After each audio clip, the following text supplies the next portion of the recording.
आश्रम रे जमिला बाहाघर आसर जगतसिंहपुर शिशु आश्रम रे अनुष्ठित होईछि आदर्श विवाह मार मृत्यु पर बापा खेमाड़े चलीगले एभली स्थिति रे असहाय होई पड़िथिबा प्रतिमा 2015 रु एही आश्रम रे थिले बीए पास करिबा परे ब्यूटी पार्लर ट्रेनिंग मध्ये नेइछंती रघुनाथपुर ब्लॉक रो गुआलीपुर गाँव रो राकेश पटनायक सहित तांकर बाहाघर होईछि।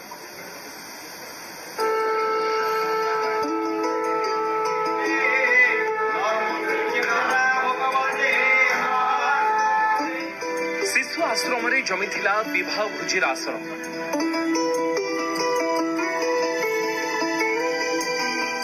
आश्रम रे रहुथिबा प्रतिमा स्वाई को विवाह करिसंती जगतसिंहपुर रघुनाथपुर ब्लॉक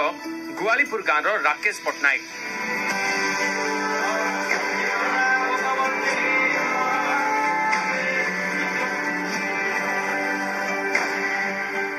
प्रतिमांकर मां आरपारी को चलीवा परे बापा मध्य केवाड़े चलीगले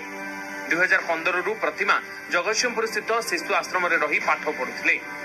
बीए पास करिबा परे ब्यूटी पार्लर तालीम मध्य नेइछंती गुआलीपुर गाँव रो राकेश पटनायक को तांकर विवाह प्रस्ताव देइथिले परे विवाह संपन्न होइछि।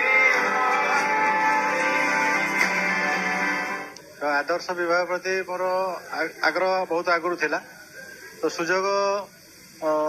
आशीर्वाद मु भगवान को आशीर्वाद ये पहुंची पारिछि एवं निजको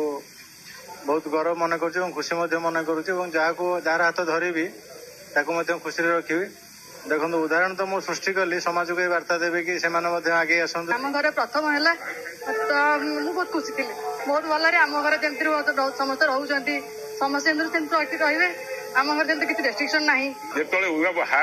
antecedent अतीत of that girl, antecedent of that girl, we have decided to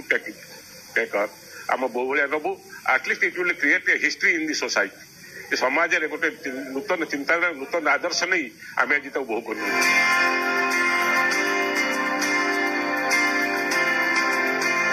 बुधवार राकेश बरवेश हुई रोषणी करी बरजात्री सहित शिशु आश्रम को आसी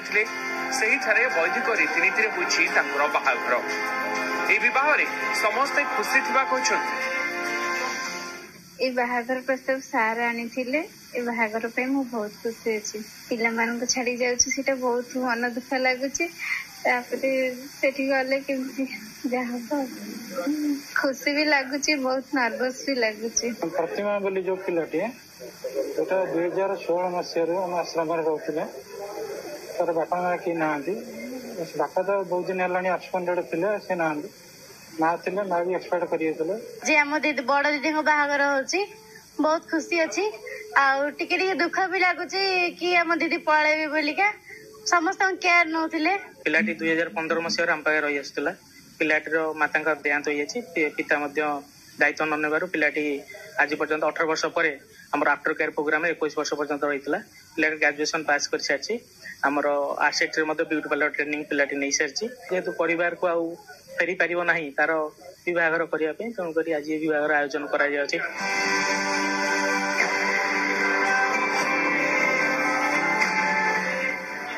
मां मरीजिबा परे ओ बापा केवाडे चलीजिबा परे आश्रम होइथिला प्रतिमांकर साहा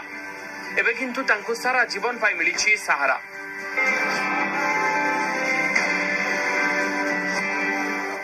जगतसिंहपुर सरोज साहू न्यूज 18 ओडिया।